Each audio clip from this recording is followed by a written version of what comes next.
வணக்கம் மக்களே, எல்லாத்துக்கும் பிடிச்ச விநாயகர் சதுர்த்தி கொழுக்கட்டை செஞ்சு காட்ட போறேன். நான் இன்னைக்கு கடலைப்பருப்புல செய்ய போறேங்க. 200 கிராம் கடலைப்பருப்பு 2 மணி நேரம் ஊற வச்சிருக்கிறேன். இதுல 1 கப்பு தண்ணி சேர்த்து நம்ம 2ல இருந்து 3 விசில் வர வரைக்கும் வேக வச்சு எடுத்துக்கலாம். அப்புறம் இன்னொரு பாத்திரத்துல கொழுக்கட்டை மாவு ரெடி பண்றதுக்காக இந்த கப்புல நான் 250 கிராம் மாவு எடுத்திருக்கிறேன். 250 கிராம் மாவுக்கு 500 ml தண்ணி சேர்த்துக்கலாம். 2 கப்பு தண்ணி சேர்த்து கொதிக்க வச்சிடலாம். இதில் ஒரு பிஞ்சு அளவுக்கு உப்பு, 1 டீஸ்பூன் அளவுக்கு நெய் சேர்த்து நல்லா கொதிக்க வச்சதுக்கு அப்புறமா லோ ஃப்ளேமில் வச்சு மாவை கொஞ்சம் கொஞ்சமாக போட்டு மிக்ஸ் பண்ணிக்கலாம். சில மாவு பார்த்தீங்கன்னா நிறைய தண்ணி இழுக்கும்.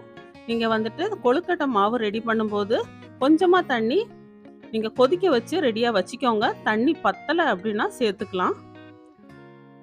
இடியாப்ப மாவு, ஆப்ப மாவு நம்ம யூஸ் பண்ணிக்கலாங்க. சூப்பராக வரும். கொஞ்சம் கொஞ்சமாக போட்டு மிக்ஸ் பண்ணிக்கலாம். லோ ஃப்ளேமில் வச்சுக்கோங்க, இல்லைன்னா ஆஃப் பண்ணாலும் பரவாயில்ல. தண்ணி ஏற்கனவே நல்லா கொதிச்சு தான் இருக்குது. நல்லா மிக்ஸ் பண்ணிவிட்டு அப்படியே ஒரு மூடியால் மூடி வச்சு ஆற வச்சுருங்க. ஆறுனதுக்கு அப்புறமா மாவை நம்ம நல்லா பிசைஞ்சு எடுத்துக்கலாம். நம்ம எவ்வளோ பிசைகிறோமோ அவ்வளோ சாஃப்டாக வரும் கொழுக்கட்டை. இப்போ நல்லா மிக்ஸ் பண்ணிவிட்டு அப்படியே வச்சிடலாம்.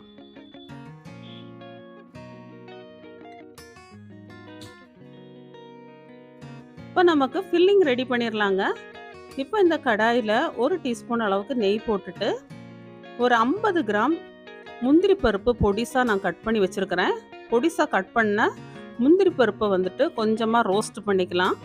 ரோஸ்ட் பண்ணதுக்கப்புறம் ஒரு 100 கிராம் துருவின தேங்காய் வச்சுருக்கிறேன். தேங்காயும் போட்டுட்டு இந்த நெய்யில் அப்படியே நம்ம ரோஸ்ட் பண்ணி எடுத்துக்கலாம்.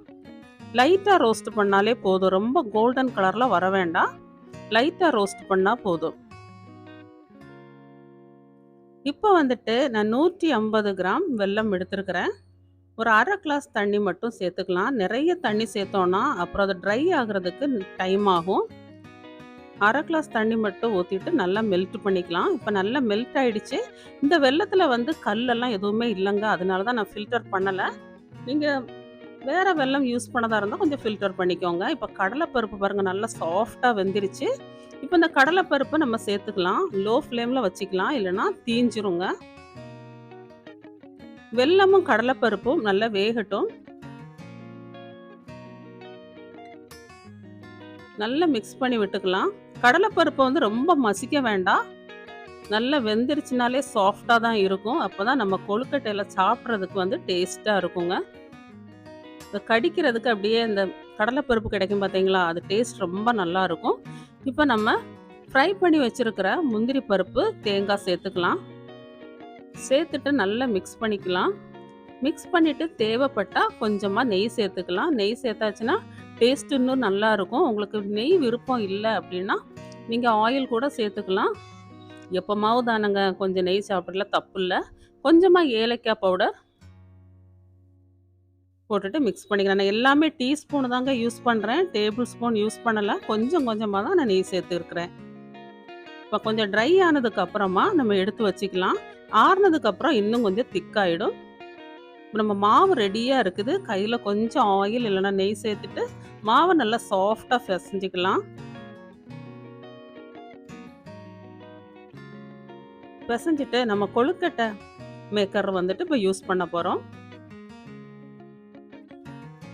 கொஞ்சமாக ஒரு எலுமிச்சம்பழம் அளவுக்கு மாவு எடுத்துக்கலாம். எடுத்து இப்படி பால் மாதிரி எடுத்துட்டு கொழுக்கட்டை மேக்கரில் போட்டுடலாங்க. மோதக் மேக்கரில் போட்டுடலாம். போட்டுட்டு ஒரு சின்ன சின்ன உருண்டையாக ஒரு நெல்லிக்காய் அளவுக்கு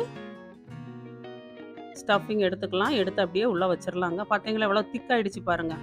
இன்னும் கொஞ்சம் மாவு எடுத்து அதுக்கு பின்னாடி வச்சு நல்லா சீல் பண்ணிடலாம்.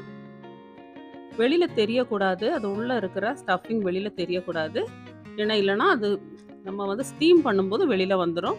பார்த்தீங்களா, சூப்பராக எடுத்தாச்சு. உங்களுக்கு பால் மாதிரி விட நம்ம விருப்பம் தாங்க. எந்த ஷேப்பில் வேணாலும் நம்ம செஞ்சுக்கலாம். சின்ன பால் மாதிரி வேணா கூட இந்த மாதிரி நீங்கள் கையில் தட்டி எடுத்து ஒரு சின்ன பால் மாதிரி கூட செஞ்சுக்கோங்க. எங்கள் வீட்டில் எல்லாத்துக்குமே இந்த பால் மாதிரி செய்கிறது ரொம்ப பிடிக்குங்க. எல்லாரும் வெயிட் பண்ணிக்கிட்டு இருக்கிறாங்க அந்த கொழுக்கட்டை சாப்பிட்றதுக்காக. சீக்கிரமா காலி பண்ணிருவாங்க பாருங்க. சரி, இந்த ஒரு செட் ரெடி ஆயிடுச்சு. இனி அடுத்த செட்டும் நான் ரெடி பண்ணிட்டு உங்களுக்கு காட்டுறேன். இப்போ கொதிக்க வச்ச தண்ணி நல்லா கொதிச்சிருக்கணும். தண்ணியில ஒரு 10 நிமிஷம் வேக வச்சிரலாம். இப்போ ஏற்கனவே வெந்து ரெடி ஆயிடுச்சு. கொஞ்சம் ஆறுனதுக்கு அப்புறமா தாங்க நம்ம எடுக்கணும். ஆறதுக்கு முன்னாடி எடுத்துறாதீங்க. அடுத்த செட்டும் ரெடி ஆயிருச்சு. இப்போ நம்ம டேஸ்ட் பண்ணலாம். இங்க பாருங்க, சாஃப்ட்டான பூரண கொழுக்கட்டை ரெடி மக்களே.